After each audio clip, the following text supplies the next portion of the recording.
Recording in progress.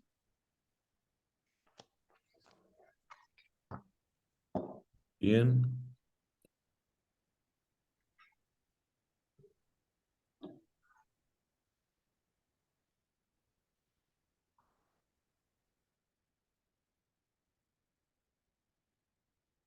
Bien, pues muy buenas noches a todos. Qué gusto verlos nuevamente. Y bien, voy a compartir pantalla. Vamos a iniciar, reanudar el curso de verdad total.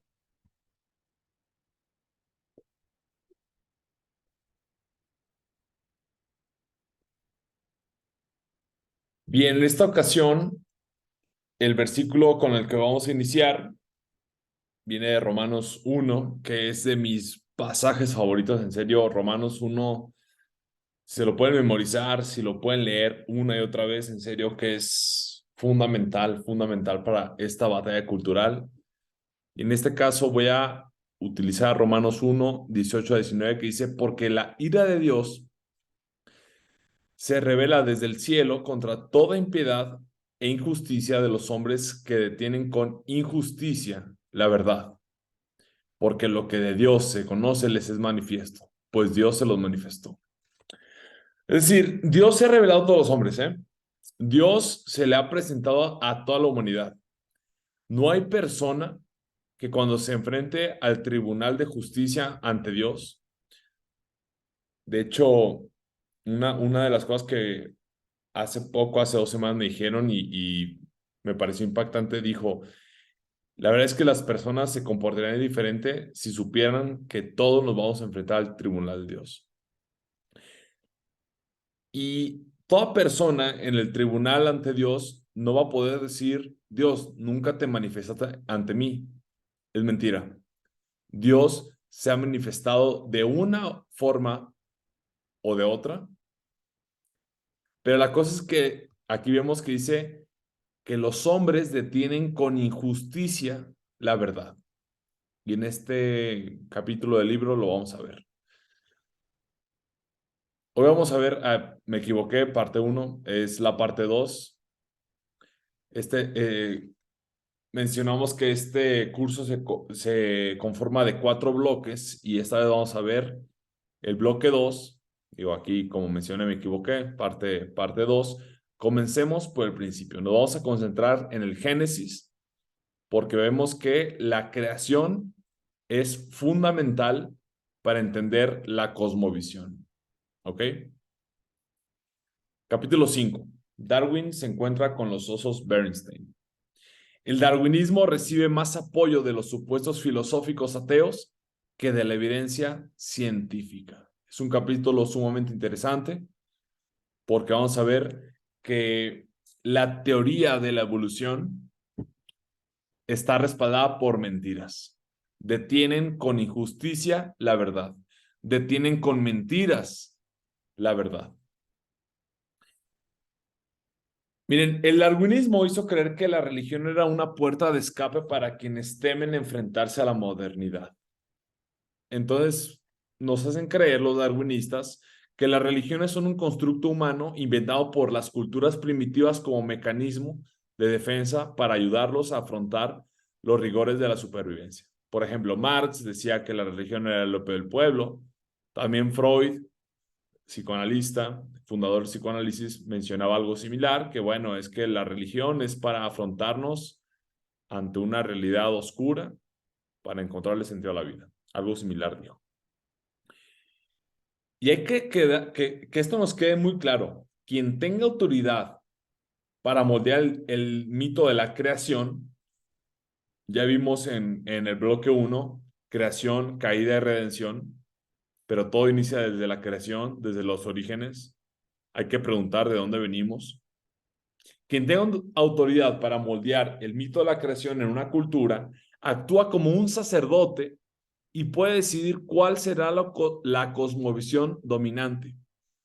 Entonces aquí es donde debemos enfocarnos para recuperar la autoridad del cristianismo en el campo de los hechos. Vemos en el bloque 1 vimos esta dicotomía de hecho, valor, esta dicotomía de lo privado y lo público, pero para romper con dicha dicotomía y para que los cristianos tengamos autoridad para estar en la mesa en la cuestión de los hechos, necesitamos comenzar por el Génesis. Y el darwinismo impuso un nuevo criterio de lo que puede calificarse como verdad objetiva.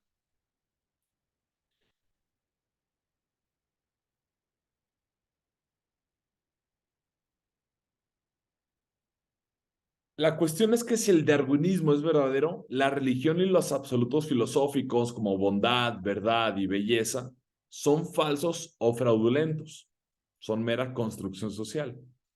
Quienes se aferren a ellos, a estos absolutos filosóficos, pueden hacerlo mientras lo mantengan en la esfera privada y personal, como ya lo vimos en episodios pasados, como meramente simbólicos, esperanzas e ideales humanos. Es decir, no son verdad objetiva, son meros ideales humanos. Antes del darwinismo, la mayoría de los pensadores estadounidenses asumían la unidad fundamental del conocimiento basada en un solo orden universal establecido por Dios, por el Creador, que abarcaba el orden natural y el moral. Es decir, no existía una división entre lo que sabemos que es el orden natural y lo que es la moral, el orden moral. El darwinismo completó la ruptura entre los niveles superior e inferior. Menciono, como vimos en el bloque 1, esta dicotomía entre este piso superior y el piso inferior. Bueno, antes los pensadores estadounidenses consideraban que el piso superior e inferior estaban completamente ligados. El piso de la moral, de los ideales, de la trascendencia, estaba conectado con el piso inferior que nos hablaba de los hechos objetivos, de lo científico, de los hechos, pero cuando llega el darwinismo, esto se fragmenta. Ya no había entrada entre el piso superior y el inferior. Y cada segmento de la sociedad se vio afectado por el darwinismo. Así que para ser misioneros eficaces, debemos ofrecer una alternativa creíble, una alternativa que compita con el darwinismo. Por 300 años después de la revolución científica, se creyó que el cristianismo y la ciencia eran del todo compatibles y complementarios. Esta pelea de religión y ciencia no existía tal cual. La complejidad de la naturaleza era vista como confirmación de la sabiduría de Dios. Por algo los cristianos fueron los que comenzaron con la revolución científica. Ya lo vimos antes. Por ejemplo, la ciencia y la medicina eran vistas como medios para revertir la caída, aliviando el sufrimiento y el dolor. Sabemos que la enfermedad entró por el pecado de Adán, pero la promesa de Cristo fue que él iba a revertir esta caída y mediante la ciencia y la medicina vemos que el efecto de la enfermedad ha sido restringido o ha sido superado. No del todo, pero ahí vamos.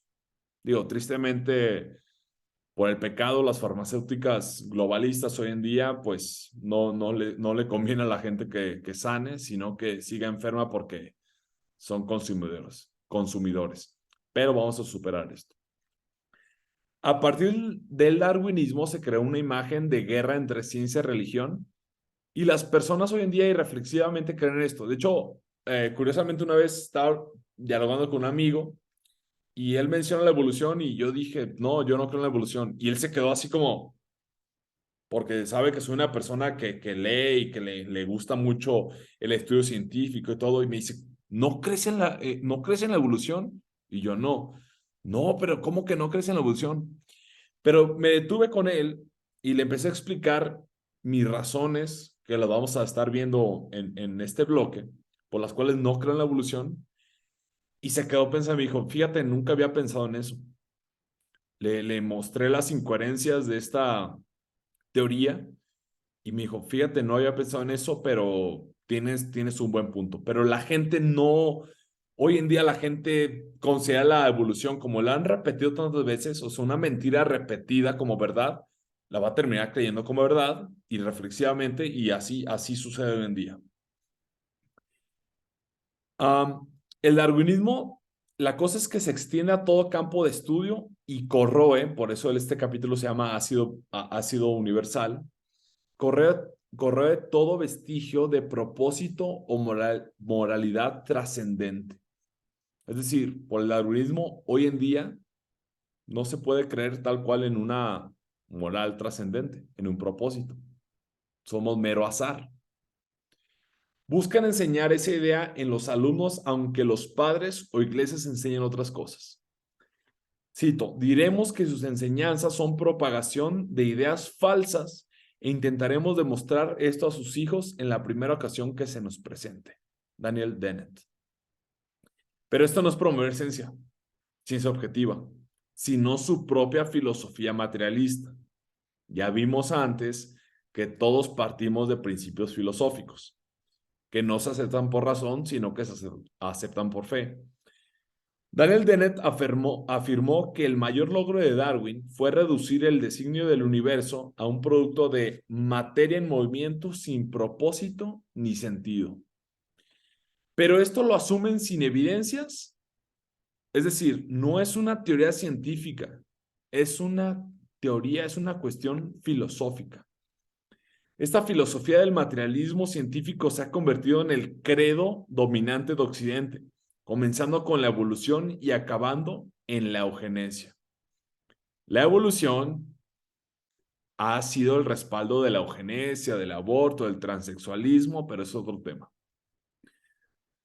Lejos de ser una teoría científica, el materialismo es realmente nuestra iglesia establecida. J.K. Chesterton.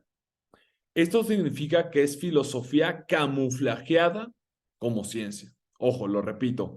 Esto significa que es la evolución, filosofía camuflajeada como evidencia. Podemos utilizar la dicotomía hecho-valor, es decir, a veces hay que jugar con las reglas del rival para derribarlos. Podemos utilizar la dicotomía hecho-valor y arguir que la evolución pertenece a la esfera de los valores privados, subjetivo, por ende el resto de nosotros no tenemos por qué considerarla válida. Como es una teoría filosófica, podemos usar su mismo juego. ¿Sabes qué? Es subjetivo, es tu creencia. Yo no la tengo que creer. El naturalismo filosófico es enseñado por todas partes, inclusivo a los más pequeños, y esto es obvio en la educación pública. Por eso los padres y las iglesias deben formular cuestiones filosóficas u otros lo harán. Digo, yo sé que las iglesias hoy en día dicen, no, la filosofía es del diablo, es del mundo.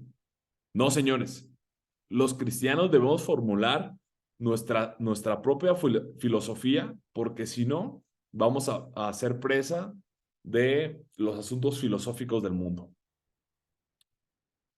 Si se presiona lo suficiente a los darwinistas para que defiendan su teoría, veremos que su evidencia es muy limitada y falseada. Como vimos en el bloque pasado, hay que empujar a las personas para que se den cuenta de cuáles son sus presuposiciones filosóficas y vamos a ver que su cosmovisión es demasiado pequeña. Los pinzones, estos pájaros que estudió Darwin, los pinzones en las Islas Galápagos tienen cambios en sus picos en tiempos de sequía para poder sobrevivir. Los evolucionistas abrazan este hecho como confirmación de su teoría. Lo explico.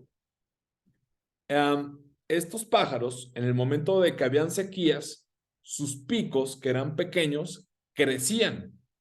Entonces, aquí Darwin y los evolucionistas dicen, ven, hay evolución. Es decir, la adaptación para que sobreviva el más apto. Pero lo que no te van a contar es que cuando llegan nuevamente las lluvias, sus picos vuelven a la normalidad. Es decir, no fue evolución, fue una mera fluctuación cíclica. No dio pábulo a que evolucionan, o sea, no dio entrada a que evolucionan en una nueva clase de pájaro. Es una mera adaptación para sobrevivir en la sequía.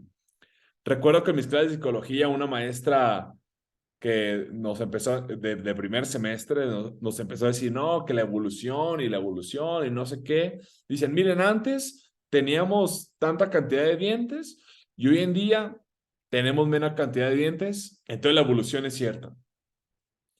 Pero la verdad es que eso no es evolución, es adaptación. Seguimos siendo humanos.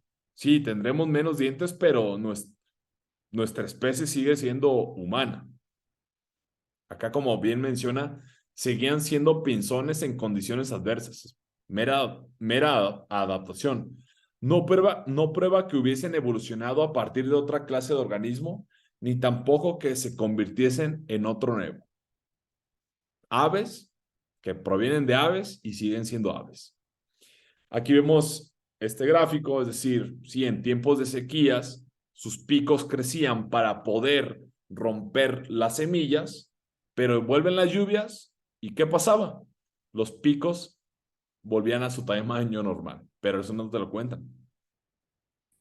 La NAS publicó un folleto sobre la evolución para maestros utilizando el argumento de los pinzones, pero como les mencioné, omiten el dato que sus picos regresan a la normalidad, es decir, es un claro engaño. Detienen la verdad con injusticia.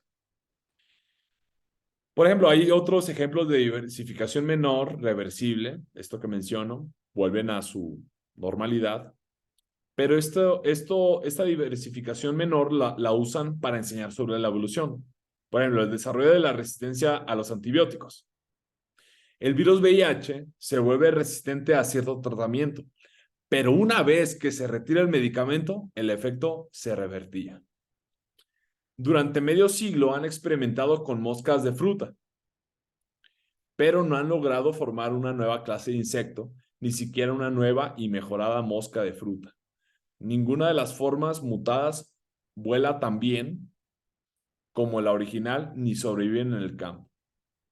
La mosca de la fruta ha sido muy utilizada en experimentos científicos porque es un insecto muy fácil de crear. Digo, ustedes la han visto esas moscas cuando tiran basura orgánica, entonces es muy fácil de desarrollar, por lo cual han experimentado con ellas. En la serie Evolución presentaron un aparente avance evolutivo, una mosca con 4 alas. Las moscas de fruta generalmente tienen dos alas, y aquí presentaron una con 4. ¿Cuál fue el asunto? Que dichas moscas, cuando tú lo veías en el programa, no se movían, porque sus alas carecían de músculos, no podían moverse. Si las, si las mutaciones, que es como la base de la evolución, son el motor que impulsa esa teoría, como pretende el darwinismo, pues no conducen a ninguna parte, porque estas mutaciones los vuelven inútiles.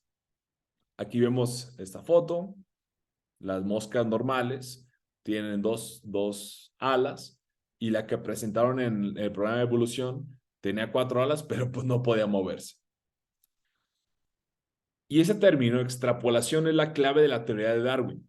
Asumen que la misma clase de cambios a pequeña escala, estas adaptaciones, que se ven hoy, pueden ser extrapolados, llevar a cabo en lo macro, por así decirlo,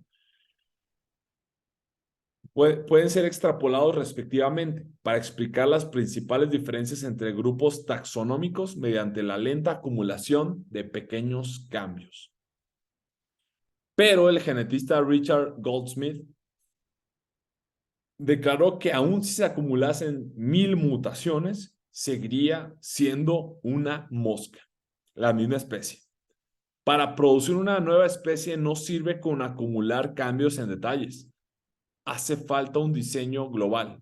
Por eso vemos que en la Biblia que decía que Dios creó cada cosa según su género. Es decir, no, no es cuestión de cambios en sus detalles, sino que se requiere un cambio fundamental. Curiosamente, una vez estaba charlando con un evolucionista y me dijo, porque yo creo en Adán y Eva y en el arca de Noé, y en el arca de Noé vemos que había una pareja de cada especie. Y me dijo, no, pero ¿cómo crees tú que tanta clase de perros y todo, tantas razas de perros surgen de una pareja de perros? Le digo, sí. Lo curioso es que tú crees que todas esas razas surgieron de las piedras, de la evolución. O sea, ¿quién tiene que defender más su teoría? El horticultor Luther Burbank sugirió que podría existir una ley natural que mantiene a todas las especies vivientes más o menos dentro de los límites fijos. A medida que uno se acerca a dicho límite, los organismos se tornan progresivamente más débiles y más propensos a la enfermedad, hasta que por último se hacen estériles y desaparecen. Los experimentos darwinistas solo han logrado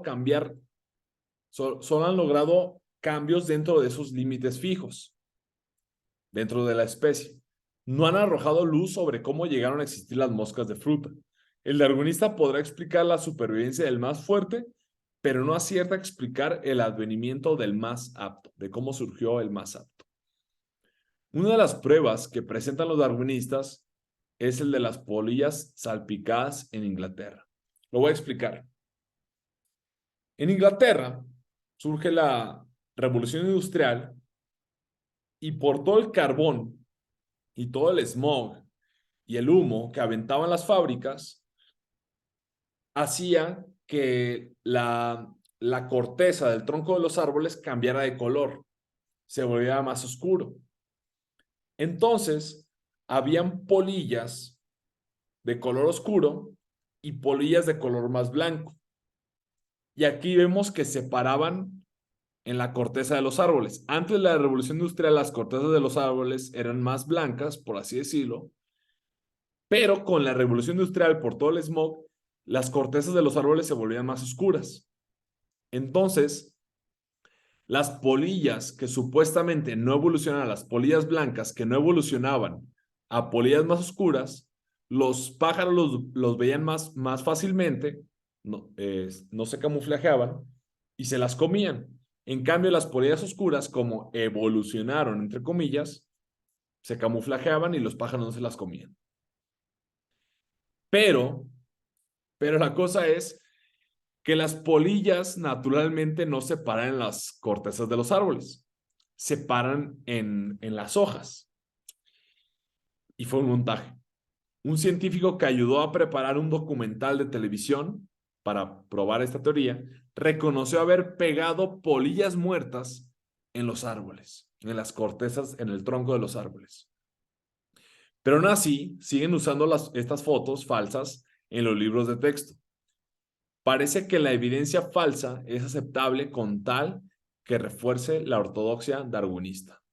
Detienen la verdad con injusticia. Otra falsificación. Los embriones de Haeckel buscan mostrar la similitud de los embriones a fin de sugerir un pasado común. Por ejemplo, aquí vemos diferentes embriones y su desarrollo en el vientre y cómo terminan un pez, la tortuga, un pollo, un ternero, un conejo, un ser humano. Pero Haeckel mostró esas fotos de que pues somos prácticamente iguales. Sorpresa. Resulta que su autor, Ernest Haeckel, amañó sus bocetos, haciéndolos parecer más similares de lo que realmente eran. Y aquí está la imagen real de los embriones en esa fase. O sea, esto es lo que Haeckel mostró, pero esta es la realidad. Detienen con injusticia la verdad. Fraude. Y esos bocetos también son utilizados para justificar el aborto. Entonces, al fin y al cabo, en esa fase, en la fase embrionaria, solamente somos un pez o un reptil. El columnista Michael Kingsley reconoce la falsificación, ojo en esto, reconoce la falsificación, pero arguye que contiene un grano de verdad. En el desarrollo del ser humano sucede algo similar a la evolución. Todos comenzamos siendo algo menos que humanos, que la transformación tiene lugar gradualmente. Pero si nos vamos a poner muy biologistas, esto es falso. Y Ernest Haeckel, apoyó la eugenesia basada en la raza y se le considera progenitor del nacionalsocialismo, del nazismo. Pero bueno, los nazis somos nosotros, los cristianos. Bien, lo triste es que los científicos siguen usando estas falsificaciones porque sus íconos representan momentos defectuosos. pero históricos de la ciencia y los conceptos que ilustran siguen siendo válidos. Pero esto demuestra que los científicos no son nobles buscadores de la verdad, sino propagandistas dispuestos a recurrir a mentiras útiles. ¿Le suena a la pandemia? Saludos, doctor Fauci. ¿Le suena todo lo que sucedió en pandemia? O sea, no son buscadores de la verdad. No todos, obviamente. Hay uno que otro sí, pero lo censuran de Twitter. Son propagandistas. En la conferencia Macroevolución en el Field Museum de Historia Natural de Chicago, paleontólogos declararon que el registro fósil no respalda ni respaldará el escenario darwinista de un progreso suave. Los fósiles no respaldan su teoría. No hay formas intermedias en los registros fósiles. Las formas fósiles recaen dentro de grupos existentes. Las variaciones tienden a limitarse a cambios en los mismos grupos, en vez de conducir gradualmente de un grupo a otro. Explico esto un poco. Mencionan que evolucionamos del mono, pero si es así, significa que tendríamos que encontrar fósiles que muestren una fase intermedia entre el chango y el ser humano, una especie de chango humano intermedio, pero no encuentran eso. Y ya sé que van a decir, no, se han encontrado, fíjate que han encontrado ahí un ser humano con la cabeza acá más desfigurada. Y le digo, sí, sí, eso estoy de acuerdo, pero es un humano con una cabeza desfigurada. Es decir, las variaciones tienden a limitarse a cambios en los mismos grupos, en la misma especie, en vez de conducir gradualmente de un grupo a otro. Existen mutuaciones, claro, pero no vemos una especie intermedia entre el ser humano y el mono. Tuvieron que reconfigurar la teoría evolucionista al equilibrio puntuado para denotar un patrón general de estabilidad interrumpido por erupciones ocasionales en las que aparecen repentinamente, aquí me equivoqué, repentinamente nuevas formas a partir de la nada. Es decir, como no tenían evidencias de fósiles intermedios entre especies, dijeron, no, ok, no existen esos fósiles porque la evolución en realidad es, de repente son changos y de un momento al otro algo pasa en la Tierra que de un día a otro o de un momento a otro se convierten en humanos. Pero no han encontrado un mecanismo en la Tierra que sea capaz de generar este cambio repentino. No han encontrado nada. Pero son científicos, ¿eh? Ahí está la evidencia, dicen. No son religiosos, dicen. La gradualidad darwinista ha caído en descrédito y todavía no se ha hallado mecanismo alternativo de amplia aceptación que lo sustituya. Es decir, el darwinismo clásico de los cambios progresivos, no hay evidencia y son científicos, pero también su otra postura, neoevolucionismo, no sé cómo llamarlo, de los cambios repentinos, tampoco hay evidencia de que exista un fenómeno que haga que estos cambios sucedan de un momento a otro.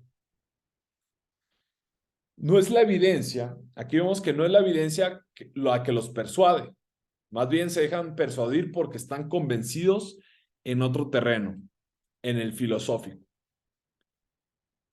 Es decir, filosóficamente, como naturalistas, consideran que la naturaleza es capaz de crear todas las formas de vida. Pero una vez que ya son convencidos por el naturalismo filosófico, aceptan cualquier aparente evidencia. Richard Dawkins. Aunque no hubiera evidencia a favor de la teoría darwinista, estaría justificado preferirla a las teorías rivales. Fíjense, los científicos. C.C. Todd. S.C. Todd. Aunque todos los datos señalaran un diseñador inteligente, tal hipótesis queda excluida de la ciencia porque no es naturalista. Es decir, si los datos te muestran de la existencia de un agente inteligente llamado Dios, no son válidos porque no es filosofía naturalista. Déjenme le leo algo interesante de este autor. Ahí va. Obviamente, la filosofía ha cobrado primacía sobre los hechos. La primera cuestión que muchos científicos se plantean no es si una teoría es verdadera, sino si es naturalista. Ya no consideran conveniente preguntarse si la vida evolucionó a partir de fuerzas naturales, sino solo qué procesos naturales intervinieron. Y una vez que la ciencia ha sido definida en términos naturalistas, entonces algo muy cercano al darwinismo ha de ser verdadero. Quien quiera que crea en el naturalismo o el materialismo debe por necesidad lógica creer también en la evolución, escribe Tom Berthold. Ya no es necesario excavar para hallar fósiles, ni pruebas de ensayo, ni microscopios, ni nuevos experimentos. El caso es que existen los pájaros, los murciélagos y las abejas. De alguna forma llegaron a existir. El materialista consecuente no tiene más remedio que admitirlo. Sí, las moléculas en movimiento tuvieron éxito a lo largo de millones de años, arremolinándose en conglomeraciones cada vez más complejas, llamadas algunas murciélagos, otras pájaros y otras abejas. Él sabe que esto es verdad, no por lo constante en los genes o en el laboratorio o en los fósiles, sino porque está incrustado en su filosofía. Científicos. A no ser que una teoría sea naturalista, será descartada antes incluso de ser examinados sus méritos. No van a revisar la evidencia. Si no es una teoría naturalista, no la revisan. ¿Les suena lo del primer bloque? Que antes toman como verdad presuposiciones filosóficas aceptadas por fe y a partir de esa presuposición filosófica reconfiguran todo lo demás para adaptarlo a dicha presuposición. Y los naturalistas creen tener el monopolio de afirmar qué es ciencia y qué no. La única razón para limitar la ciencia al naturalismo metodológico sería asumir desde el principio que el naturalismo filosófico es verdadero. Desde un inicio asumen que es verdadero. Presuposiciones filosóficas. Que la naturaleza es un sistema cerrado, es decir, que Dios no tiene entrada, cerrado de causa y efecto. Pero si el naturalismo científico no es verdadero, que diga, si el naturalismo filosófico no es verdadero, restringir la ciencia a las teorías naturalistas no es buena estrategia para acceder a la verdad. La filosofía ha cobrado primacía sobre los hechos. No son científicos, son filósofos. La primera cuestión que muchos científicos se plantean no es si una teoría es verdadera, sino si es naturalista. Y una vez que la ciencia ha sido definida en términos naturalistas, entonces algo muy cercano al darwinismo ha de ser verdadero. Aunque no existen evidencias, como el darwinismo entra en términos naturalistas, ellos asumen que es verdadero. El mismo Darwin estuvo dispuesto a admitir teorías alternativas a la evolución en cuanto fueran naturalistas. Es decir, era como, no, ¿sabes qué? Mira, si mi teoría no es verdad, no pasa nada. Preséntame otra teoría naturalista que no tenga nada que ver con Dios y te voy a creer. Pero si la evidencia apunta a Dios, no te creo porque no es naturalismo. Científicos. Es claro que para Darwin la evolución no era tanto una teoría específica como una postura filosófica, postura que se puede definir como cualquier mecanismo es aceptable en tanto sea naturalista. La evolución darwinista no es tanto un hallazgo empírico, sino una deducción de una cosmovisión naturalista. Es que ellos tienen un compromiso con el materialismo. No los mueven los hechos, sino la filosofía. Primero aceptan el materialismo como filosofía y después reestructuran, es lo que mencioné, primero toman un principio rector filosófico y después reestructuran la realidad para que se adapte con su principio rector, con sus presuposiciones filosóficas. Primero aceptan el materialismo como filosofía y después reestructuran la ciencia en una máquina que produjera teorías estrictamente materialistas. El materialismo debe ser absoluto porque no podemos permitir un pie divino en la puerta. Richard Lewontin. Detienen con injusticia la verdad. Si un pie divino se interpusiera ante la puerta de la ciencia, sentaría las bases de la totalidad de la cosmovisión cristiana, con su teología y moralidad bíblicas. Esto es lo que temen los secularistas. a la moral cristiana. Porque claro, si vemos que el Génesis bíblico es real, significa que la moral cristiana es absoluta. Francis Crick y James Watson, si los googlean, está muy interesante sus estudios. Admiten que su labor científica estuvo impulsada por motivos antirreligiosos. Es decir, le entraron a la ciencia por cuestiones antirreligiosas. Las dos cosas que mantiene la religión, o sea, que nos mantiene religiosos, son la diferencia entre los seres vivos e inanimados y el fenómeno de la conciencia. Es decir, las cosas que mantiene la religión presente para ellos era que existe una diferencia entre los seres vivos y las cosas que no se pueden mover, las piedras, por así decirlo, el aire, no, que no se pueden mover por su propia cuenta. Y también la conciencia, o sea, el decir que nosotros tenemos una conciencia, pues eso da entrada a estudiar algo más. Dedicaron su investigación para demostrar una concepción naturalista de ambos. ¿Lo lograron o no? La contribución más importante que puede prestar la ciencia es ayudar a acabar con la religión. Steven Weinberg. O sea, la contribución no es tanto detener la enfermedad o ayudarnos a tener más alimentos o acabar con la contaminación. No. La contribución de la ciencia, la principal, es acabar con la religión. Y como vimos ya en el bloque 1, el darwinismo y toda ideología suele funcionar como alternativa a la religión. Los darwinistas acusan a los cristianos de enseñar una concepción religiosa, pero ellos son religiosos a su manera. Fíjense, hubo una discusión un debate entre Duane Gish y Michael Ruse. Michael Ruse es bastante famoso. Y Michael Ruse le estaba diciendo, no, que tu religión, que no sé qué. Y Duane Gish le hace, a ver, mi compita, compa. Tú también eres religioso. El cristianismo enseña de dónde venimos, a dónde vamos y qué hay que hacer en el camino. El darwinismo enseña exactamente lo mismo, hace exactamente lo mismo. ¿Qué hizo Michael Ruse? Aceptó. Reconoció que Gish tenía razón.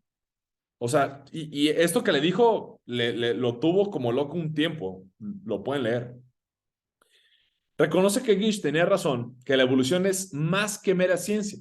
Es una religión secular, como una auténtica alternativa al cristianismo con su sentido y su moralidad. Y lo acusaron mucho a Michael Ruse de que no, ya te volviste religioso. Y dice, no, a ver, sigo siendo evolucionista, pero tenemos que admitirlo. Somos religiosos. Los críticos acusan a los partidarios del diseño inteligente. En capítulos siguientes vamos a ver lo que es el diseño inteligente, que es la postura cristiana. Los críticos acusan a los partidarios del diseño inteligente de intentar inyectar religión a sus clases. El asunto es que la religión ya está en las aulas, la evolución naturalista. Eso ya lo vimos. No existe la neutralidad. Hay una disputa entre los creyentes en la conciencia y los creyentes en la acción mecánica.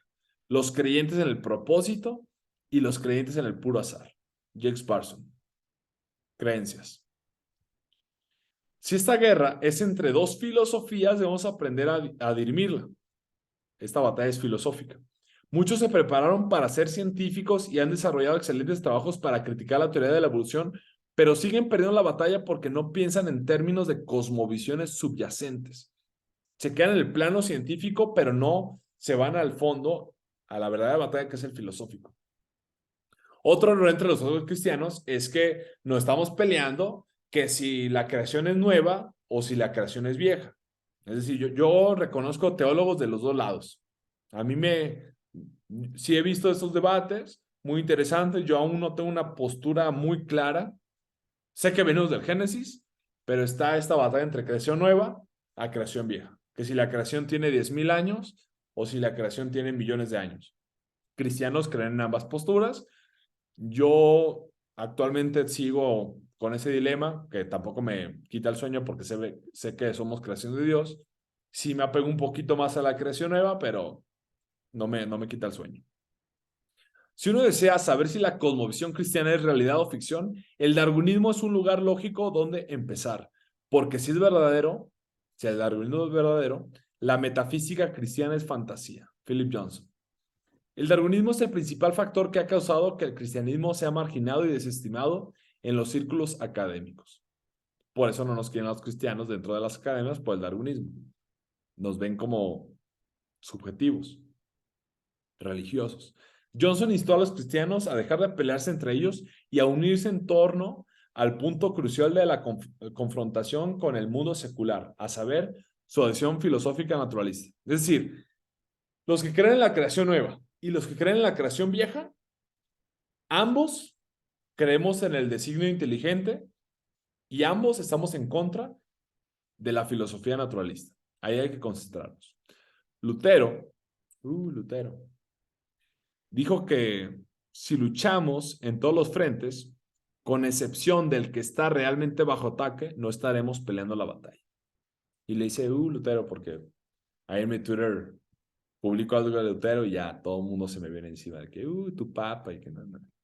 Nunca he leído a Lutero más que un párrafo de algo de Romanos que escribió. Así que no es mi papa. El foco de batalla es si el universo es el resultado de un agente inteligente o de fuerzas ciegas no cognitivas. Esta es la batalla. Si somos creación de un agente inteligente o de fuerzas ciegas no cognitivas, como plantea el darwinismo. O el universo es un sistema cerrado de causa y efecto, es decir, no entra Dios en el esquema, o es un sistema abierto, en el intercede Dios, producto de un agente personal. Mostrando que un punto de partida no personal no acierta a explicar el mundo, es posible eliminar una amplia variedad de sistemas filosóficos que caen dentro de esa categoría. Materialismo, determinismo, conductismo, marxismo, utilitarismo, sin necesidad de investigar las miriadas de detalles que los distinguen. Es decir, con este punto destruimos un montón de filosofías. El darwinismo funciona como una base científica para esta concepción. Por eso la clase cultural dominante no permite que sea seriamente cuestionado. Tú en una universidad cuestionas la evolución y te quieren correr a patadas, porque saben que se les cae esto y se les cae todo su teatro. La consecuencia principal del naturalismo es una nueva concepción del conocimiento. Históricamente hablando, fue el darwinismo más que ninguna otra cosa lo que impidió que el cristianismo fuera considerado verdad objetiva. Si alguien creía en Dios, estaba bien en tanto que se diera cuenta que su creencia era privada, subjetiva y artificial. El piso superior, como ya lo vimos. La ciencia se esfuerza por explicar la naturaleza del cosmos, mientras que la religión trata de dar al cosmos y a la vida que hay en él un propósito.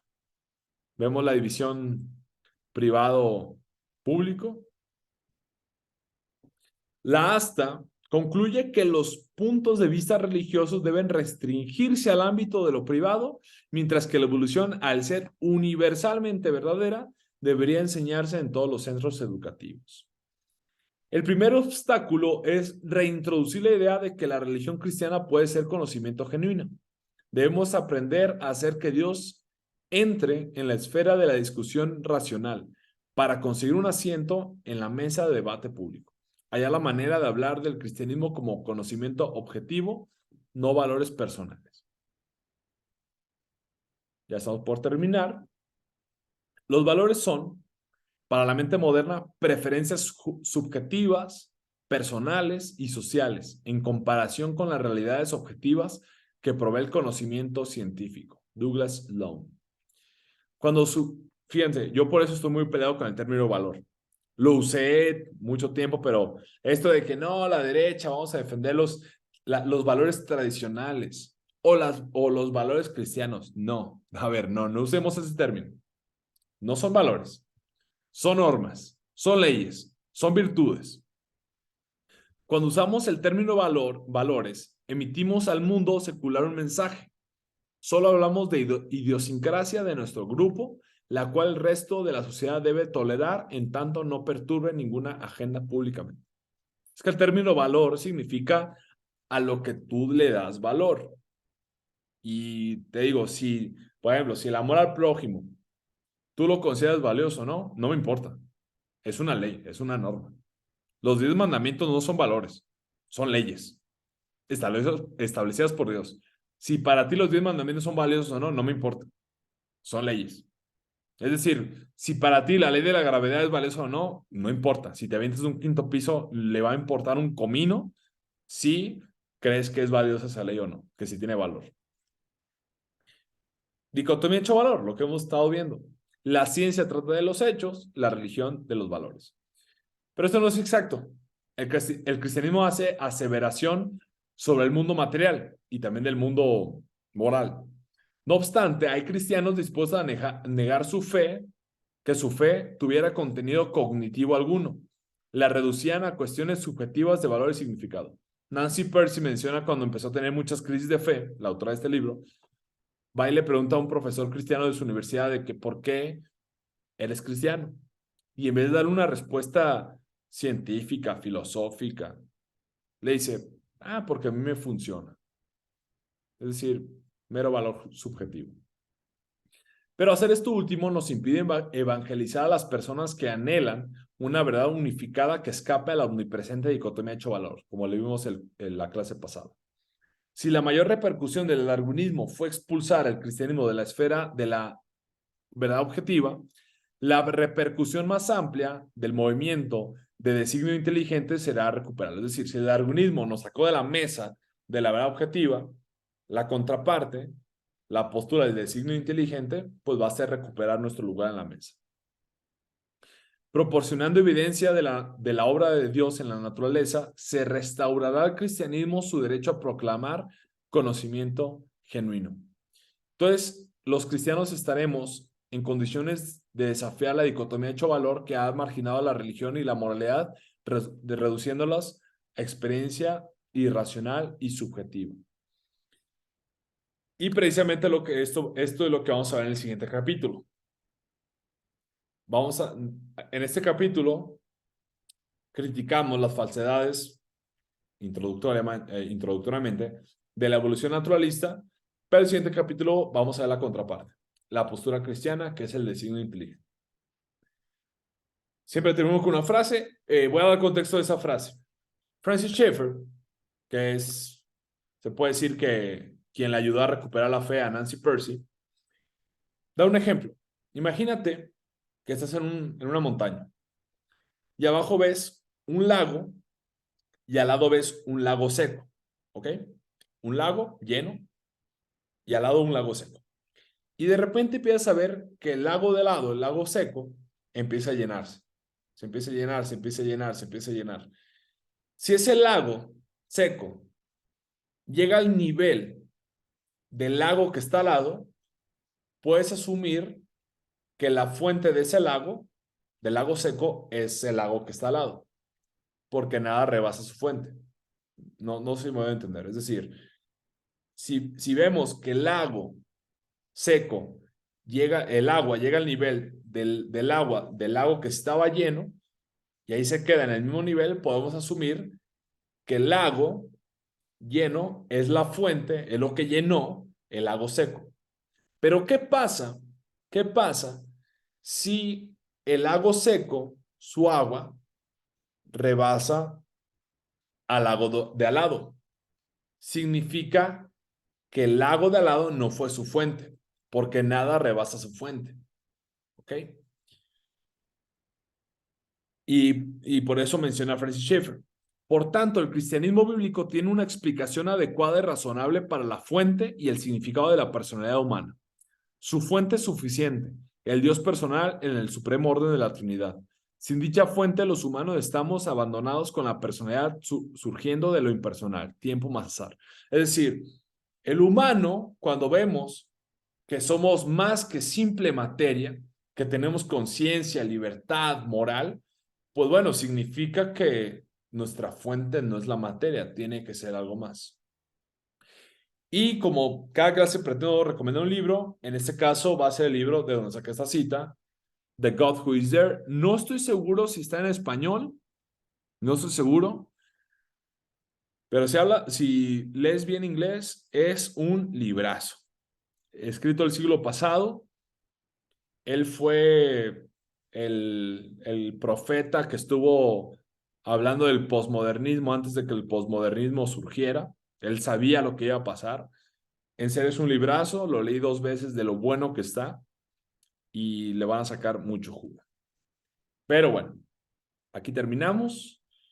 Manga de comunistas. Así que los quiero escuchar a ustedes para que hagan preguntas.